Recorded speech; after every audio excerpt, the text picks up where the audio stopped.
চৰকাৰী চাকৰিৰ বাবে হওক বা বেচৰকাৰী চাকৰিৰ বাবে হওক নিজৰ সংস্থাপনৰ বাবে হাজাৰ হাজাৰ চাকৰি প্ৰাৰ্থী নিযুক্তি পৰীক্ষাত অৱতীৰ্ণ হৈ আহিছে। তাৰে কিছুমানে সফলতাৰ হাঁহি মাৰিব সমৰ্থ হৈছে আৰু কোনোবাই বাৰম্বাৰ চেষ্টাৰ পাছতো সফলতাৰ মুখ দেখিব সক্ষম হোৱা নাই। আজি আমি চাকৰিৰ নিযুক্তি পৰীক্ষাত কেনেকৈ সফলতা লাভ কৰিব পাৰি তাৰ বিষয়ে কিছু আলোচনা কৰিব ওলাইছোঁ। আমি এই ক্ষেত্ৰত কেইটামান কৌশল উল্লেখ কৰিব ওলাইছোঁ। আপোনালোকে কৌশলকেইটা চেষ্টা কৰি চাব পাৰে। প্ৰথমতে পৰিকল্পিত অধ্যয়ন।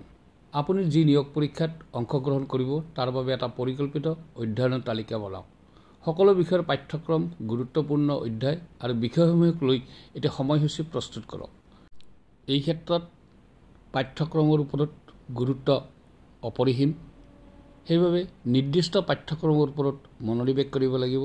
পাঠ্যক্ৰমৰ পৰিসীমা জানিলাটো অতি প্ৰয়োজনীয়। তাতকৈ বাহিৰৰ কোনো বিষয়ৰ ওপৰত অধিক সময় খৰচ নকৰিব।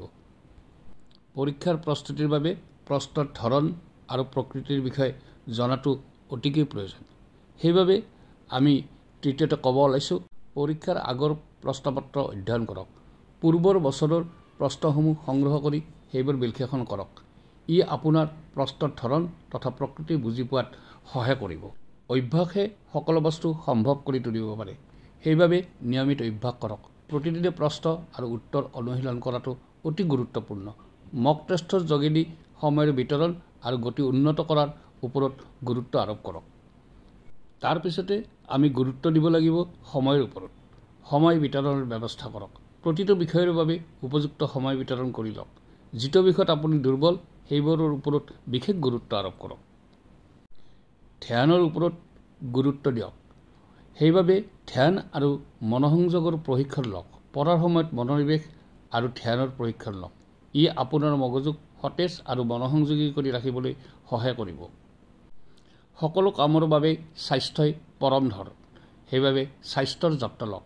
পৰীক্ষাৰ আগৰ দিনবোৰত শাৰীৰিক আৰু মানসিক স্বাস্থ্যৰ ওপৰত মনোনিৱেশ কৰক। পৰ্যাপ্ত টোপনি আৰু স্বাস্থ্যকৰ খাদ্য গ্ৰহণ নিশ্চিত কৰক। আত্মবিশ্বাস হ'ল সফলতাৰ মূল চাবিকাঠি। সেইবাবে আত্মবিশ্বাস বজাই ৰাখক। পৰীক্ষাত অংশ লোৱাৰ আগতে আৰু পৰীক্ষাৰ সময়ত আত্মবিশ্বাস বজাই ৰখাটো অতি গুৰুত্বপূৰ্ণ। জীৱনত সফলতা লাভ কৰিব লাগিলে কষ্ট কৰিবই লাগিব।